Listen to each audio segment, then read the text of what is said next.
ನಮಸ್ತೆ ಚೇಳೂರು ನ್ಯೂಸ್ ಕನ್ನಡಕ್ಕೆ ಸ್ವಾಗತ.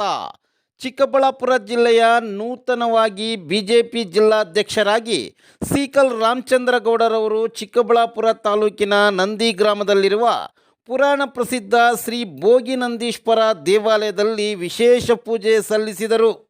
ಈ ಸಂದರ್ಭದಲ್ಲಿ ಚಿಕ್ಕಬಳ್ಳಾಪುರ ಲೋಕಸಭಾ ಸಂಸದರಾದ doctor K Sudhakar, Chintamani BJP ಮುಖಂಡರಾದ ಜಿಎನ್ ವೇಣುಗೋಪಾಲ್, ಬಿಜೆಪಿ ನಿಕಟಪೂರ್ವ ಜಿಲ್ಲಾಧ್ಯಕ್ಷರಾದ ರಾಮಲಿಂಗಪ್ಪ, ಬಾಗೇಪಲ್ಲಿ ಬಿಜೆಪಿ ಮುಖಂಡರಾದ ಸಿ ಮುನಿರಾಜು, ಚಿಕ್ಕಬಳ್ಳಾಪುರದ ಯುವ ಮುಖಂಡರಾದ ನವೀನ್ ಕಿರಣ್, ಜಿಲ್ಲೆಯ ಎಲ್ಲ ತಾಲೂಕಿನ ಬಿಜೆಪಿ ಪದಾಧಿಕಾರಿಗಳು, ಕಾರ್ಯಕರ್ತರು ಭಾಗವಹಿಸಿದ್ದರು.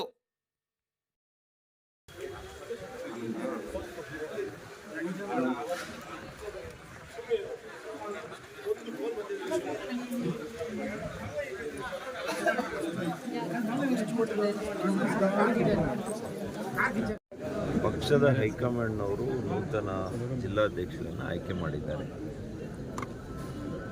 ಕೆಲವು ಅಭ್ಯರ್ಥಿಗಳು ಕೆಲವರು ಆಗಬೇಕು ಅಂತೇಳಿ ಆಸಕ್ತಿಯನ್ನು ವಹಿಸಿದರು.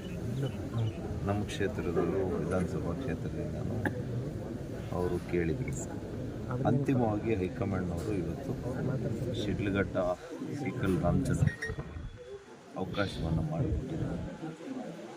ನಾವು ಈಗ ಅವ್ರ ಜೊತೆ ನಿಂತು ಜಿಲ್ಲೆಯಲ್ಲಿ ಪಕ್ಷ ಬಯಸ್ತಂತೆ ಎಲ್ಲ ನಾಯಕರುಗಳು ಸೇರ್ಕೊಂಡು ಪಕ್ಷ ಬಲವರ್ಧನೆ ಮಾಡೋದರಲ್ಲಿ ಯಾವ ರೀತಿ ಮಾಡಬೇಕು. ಏಕೆಂತಂದರೆ ಇವತ್ತು ಚಿಕ್ಕಬಳ್ಳಾಪುರ ಜಿಲ್ಲೆ, ಕೋಲಾರ ಜಿಲ್ಲೆ ಇವೆಲ್ಲ ಕೂಡ ಭಾರತೀಯ ಜನತಾ ಪಕ್ಷದ ಮೂಲ ಶಕ್ತಿ ಭಾಳ ಕಡಿಮೆ ಇದೆ. ನಾವು ಸಂಘಟನೆಗಳಿರ್ತಕ್ಕಂಥ ಜಿಲ್ಲೆಗಳು ಹೋಲಿಕೆ ಮಾಡಿದರೆ ಈ ಜಿಲ್ಲೆಯಲ್ಲಿ ಪ್ರಭಾವ ಕಡಿಮೆ ಇದೆ. ಹಾಗಾಗಿ ತಳಹಂತದಿಂದ ಅನೇಕ ಮುಖಂಡರ ವಿಶ್ವಾಸವನ್ನು ತಡೆಯಬೇಕು, ಕಾರ್ಯಕರ್ತರ ವಿಶ್ವಾಸ ತಗೋಬೇಕು. ಭಾಳಷ್ಟು ಕಠಿಣ ಸವಾಲಿದೆ. ಈ ಸವಾಲಿನಲ್ಲಿ ಬಹುಶಃ ರಾಮಚಂದ್ರೇಗೌಡರು ಯಶಸ್ಸಾಗಲಿ, ಅವರಿಗೆಲ್ಲ ರೀತಿಯ ಸಹಕಾರ ಕೊಡಲಿಕ್ಕೆ ನಾನು ಸಿದ್ಧ ಇದ್ದೀನಿ. ಬಿಜೆಪಿ ಪಕ್ಷ ದೇಶದಲ್ಲಿ ಪ್ರಪಂಚದಲ್ಲೇ ದೊಡ್ಡ ಪಕ್ಷ. ಮೋದಿಜಿಯವರ ನೇತೃತ್ವ ಇವತ್ತು ದೇಶದಲ್ಲೇ 90% ಬಿ ಜೆ ಪಿ ಇರ್ತಕ್ಕಂಥದ್ದು.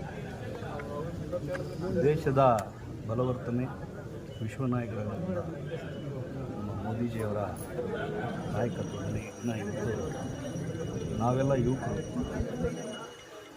ಪಕ್ಷಕ್ಕೆ ಸೇರ್ಪಡೆಯಾಗಿ ಜಿಲ್ಲೆಯಲ್ಲಿ ಇರ್ತಕ್ಕಂಥ ಎಲ್ಲ ಕ್ಷೇತ್ರಗಳು ಕೂಡ ಮುಂದಿನ ದಿನಗಳಲ್ಲಿ ಬಿ ಜೆ ಪಿ ಪಕ್ಷ ಬಲಪಡಿಸುತ್ತದೆ.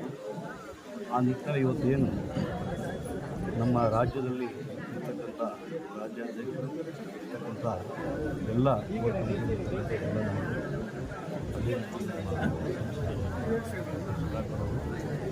ನಮ್ಮ ಜಿಲ್ಲೆಯಲ್ಲಿರ್ತಕ್ಕಂಥ ಎಲ್ಲ ಕ್ಯಾಂಡಿಡೇಟ್ಸ್ ಇರ್ತಕ್ಕಂಥ ಎಲ್ಲ ಮಂಡಲ ಇರ್ತಕ್ಕಂಥ ಎಲ್ಲ ಒಂದು ಯಾರ್ಯಾರು ಪ್ರಭಾವಿ ಯಾರು ಇರ್ತಕ್ಕಂಥ ಬಿ ಜೆ ಪಿಯಲ್ಲಿ ಜವಾಬ್ದಾರಿ ಇರ್ತಕ್ಕಂಥವ್ರು ಎಲ್ಲರೂ ಸೇರಿ ಇವತ್ತು ಒಂದು ಕೂಗಲ್ಲಿ ಬಿ ಜೆ ಪಿಯಲ್ಲಿ ಇರ್ತಕ್ಕಂಥದ್ದು ಏನು ಅಂತ ಹೇಳಿದ್ರೆ ಬಿ ಜೆ ಪಿಯ ಸಂಘಟನೆ ಇರ್ತಕ್ಕಂಥದ್ದು ಯಾರು ಸಂಘಟನೆಗೆ ಒತ್ತು ಕೊಡ್ತಾರೆ, ಯಾರು ಸಂಘಟನೆಯಲ್ಲಿ ಚೆನ್ನಾಗಿ ಕೆಲಸ ಮಾಡ್ತಾರೆ ಅಂಥವನ್ನು ಗುರುತಿಸಿ ಮಾಡ್ತಕ್ಕಂಥದ್ದು ನಮ್ಮ ಬಿ ಜೆ ಪಿಯ ಸಂಪ್ರದಾಯ. ಅದೇ ರೀತಿಯಲ್ಲಿ ಇವತ್ತು ಎಲ್ಲರೂ ಆಶೀರ್ವಾದ ಮಾಡಿದ್ದಾರೆ, ನಂಬಿಕೆ ಇಟ್ಟಿದ್ದಾರೆ. ನಾವೇನು ಇವತ್ತು ಬಿ ಜೆ ಪಿಗೆ ಸಂಘಟನೆ ಮಾಡ್ತಕ್ಕಂಥದ್ದು ನೋಡಿ ಗುರುತಿಸಿ ಇವತ್ತೇನು ಕೊಟ್ಟಿದ್ದಾರೆ. ನಾವೊಂದು ಈ ಜಿಲ್ಲೆಯಲ್ಲಿರ್ತಕ್ಕಂಥ 5 ಕ್ಷೇತ್ರದಲ್ಲಿ ಕೂಡ ಯಾರ ಒಂದು ದೊಡ್ಡ ರೆಕಮೆಂಡೇಷನ್ ಆಗಲಿ ಹೇಳಿದ್ರು ಅಂತ ಮಾಡ್ತಕ್ಕಂಥದ್ದು ಮುಂದಿನ ದಿನದಲ್ಲಿಲ್ಲ. ನಾವು ಬೂತ್ ಮಟ್ಟದಲ್ಲಿ ನಾಯಕತ್ವವನ್ನು ಯಾರು ಕಟ್ಕೊಂಡ್ಬಂದು ಜವಾಬ್ದಾರಿ ತಗೊಂಡು ಮಾಡ್ತಾರೆ ಅವ್ರ ಜೊತೆ ನಾವು ನಿಲ್ತೀವಿ. ಬಲ ಬರಬೇಕಂತ ಬಿ ಜೆ ಪಿ ಕಟ್ಟಬೇಕಂತಕ್ಕಂಥದ್ದು ಏನು ಜಿಲ್ಲೆಯಲ್ಲಿದೆ ಆಗಿರ್ತಕ್ಕಂಥ ಎಲ್ಲ ಎಮ್ ಎಲ್ ಎ ನಾಯಕರ ಜೊತೆಗೆ ಆಶೀರ್ವಾದ ಮಾಡಿದ್ದಾರೆ. ಭೋಗಿನಂದೀಶ್ವರ ದೇವಸ್ಥಾನದವರು ಬಂದು ಇವತ್ತು ಪ್ರಾರ್ಥನೆ ಮಾಡಿ ಏನು ಎಲ್ಲ ಬಂದು ಆಶೀರ್ವಾದ ಮಾಡಿ ನಂಬಿಕೆ ಉಳಿಸ್ಕೊಂಡು ಈ ಕೆಲಸ ಮಾಡ್ಕೊಂಡು ಕೆಲಸ ಮಾಡ್ತೀವಿ.